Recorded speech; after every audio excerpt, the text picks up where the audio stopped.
Hi everybody, welcome to History Dad. Today we're going to talk about the origins of the Communist Party in China. Right off, I want to say I don't speak Chinese. I'm going to do the best I can with the pronunciations. Okay. There are several key points in the formation of the Chinese Communist Party. The first is the most obvious, when they were originally formed, and that was in 1921 in Shanghai. Shanghai was a very industrial city at the time. A lot of manufacturing, a lot of trade, and as in pretty much any industrial revolution city, conditions for the workers were horrible. And the party formed as a result of a lot of labor groups getting together, trying to address the plight of the worker and make things better for him. Okay. It's also important to note that from the beginning, the Chinese Communist Party were nationalists. There were a lot of people in China that were very worried that China as a nation was going to cease to be, that the colonial powers were going to chop it up pretty much, separate it, take it over. For more on that, go look at my China Part 1 video on semi-colonialism. Okay. Now, the next major point for the Communist Party happened in 1927.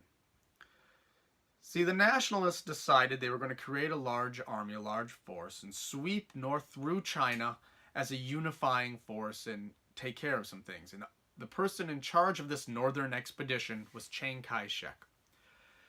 Chiang Kai-shek was a firm member of the Kuomintang, or Kuomintang, and he was not a fan of the communists. A lot of debatable reasons why this is, a lot personal, but it could very well be as simple as he didn't politically feel that the communist type of government or their agenda was going to fit with the unified China he was trying to create. Either way, in April of 1927, he and the Northern Expedition came to Shanghai, and they stopped.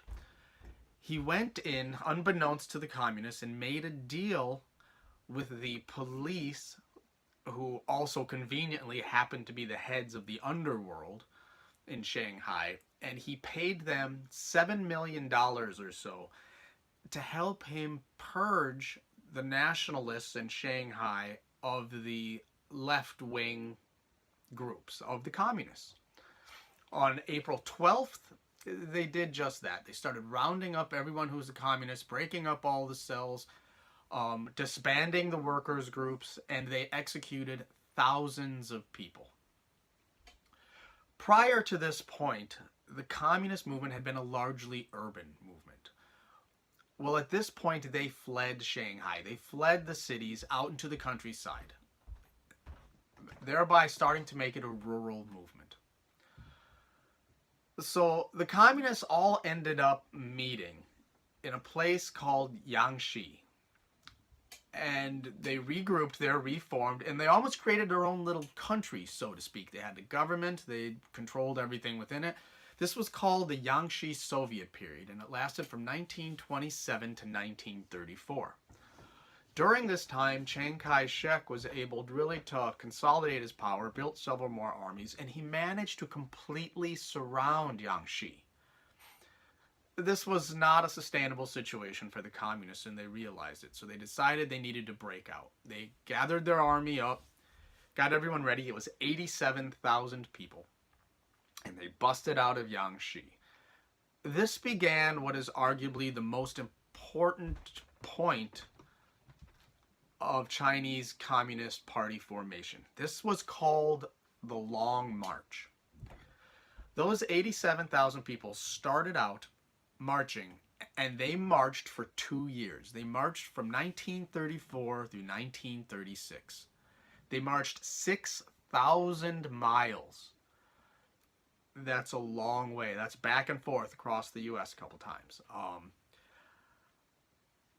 It was a running battle the entire way. They didn't just let them go. The nationalists were right on them, shelling them, attacking. It was constant battles the entire length of it. Okay. So underway, they ended up coming to the city of Shunyi. In Shunyi, they had a meeting, and this was another big point for the Communist Party. There were two real factions at this meeting. One was really led by a man named Otto Braun. Otto was a representative of the Soviet Union. He was from the Comintern, which was the Soviet Union's group for helping support and start international communism. He was there giving them aid and giving them advice. He argued that it was a matter of strength. They weren't strong enough at the moment. He wanted them to be able to confront the nationalist army on a battlefield and defeat them. He felt that was the only way. That was where they must get to that point. Now, the other real factor was led by a man named Mao Zedong. Mao was a leader in the Chinese Communist Party, but he wasn't the leader. He wasn't a major figure. He was, a known figure, but he wasn't the leader he became. Mao had a couple advantages going in. First of all, he was very intelligent. Secondly, he was not in Shanghai when everything went down in 27. He was already in the countryside trying to create a Red Army in the countryside. He had very different ideas about the direction things needed to go. Well, the debate started as to what the Communist Party was going to do. They were in this running battle. Things were not going well. By the time they got to Shunyi, they had lost 30 to 40,000 people. In the end, they decided to go with Mao. Mao became their leader. He endorsed guerrilla warfare. He said they needed to change their tactics completely. Otto Braun left, and with him went any support from the Soviet Union. The Chinese were on their own. So they continued the long march. They didn't have much choice. It kept going till they got to the area of Yan'an. By the time they got there, they were down to 8,000 people. Some had died, some had left. They couldn't take it anymore, but they were at 8,000. Now, there are several key myths and ideas that came out of the Long March in this trip to Yan'an. One was that it ended up actually being very good recruitment. You see, when they went into villages, the myth was that they always paid. And honestly, there's probably a lot of truth to this myth. So I wouldn't call it a myth. This was one of the factors. They treated the villagers with a great deal of respect. When they would go in, they would pay for their food. Any supplies they needed, they try to pay for. They do whatever they can. They were very respectful. They didn't make demands. They didn't make assumptions. It was very good recruiting. They told all the people, this is why we're fighting. This is what has been wrong with China. This is what we're trying to do. And then they'd move on. As they left the villages, they left a lot of people supportive and with good views of their cause. The second big thing that came out of this was Mao as the leader. Now, Mao was an inspired leader and an extremely able military commander. But it is the legend of Mao almost that came out of this that was the most important. There are stories the soldiers would tell of how Mao would give them his lunch. Many of the soldiers said this story, that they would be starving and freezing and not know if they could go on, and Mao would give them his lunch so they had the strength to keep marching. There's another story that many of them told about how Mao gave them his shoes. They were marching over mountains in winter. Their shoes were falling apart. They were not prepared for this trek.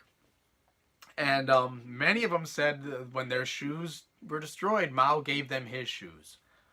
Okay, so this probably cannot be taken literally, or else Mao left on this journey with hundreds to thousands of pairs of shoes. But what it says is very important. Mao cared for his people. They believed, above all else, that Mao cared for them a great deal. They were incredibly loyal to Mao. He was one of them. He was their leader, and they would follow him. And that all contributed to the third myth that came out of it when they reached Yan'an. And it was something that they called Yan'an spirit. By the time they reached their final destination there on this long march, they had gone from 87,000 people to 8,000 people. That's less than 10%. All the rest had either died on the way due to the battle or the elements, or had given up and gone home. So by the time they got to Yan'an, they had 8,000 that were dedicated. They were cohesive. They were like a family. They were brothers and sisters. They cared for one another. They would sacrifice for one another, and they were incredibly disciplined. This was a solid core to build the revolution around. And that's what they did. They started to rebuild. They had faith in Mao as a leader. They did what he said. If you did not agree with him, you were either executed or you were out of there. And this is where it really began for the modern Chinese Communist Party and the People's Republic of China.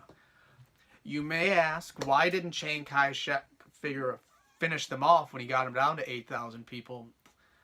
A lot of reasons. One of them is Yan'an was an easier place to defend. They were really able to hold out there. Another one was that shortly thereafter, in 1937, the Japanese really began to attack in earnest, and World War II really began for China. Japan had been harassing and attacking and slowly moving into China since 1895, but in 1937, it became all-out war. They attacked and took Shanghai, then they attacked and took Nanjing, which was the current capital of China, and Chiang Kai-shek had a lot of other things on his table, other problems to deal with than just the communists. All right, well, I will stop there for today. We will continue again soon. As always, go outside, do something, have some fun, and we'll talk again later. All right, bye.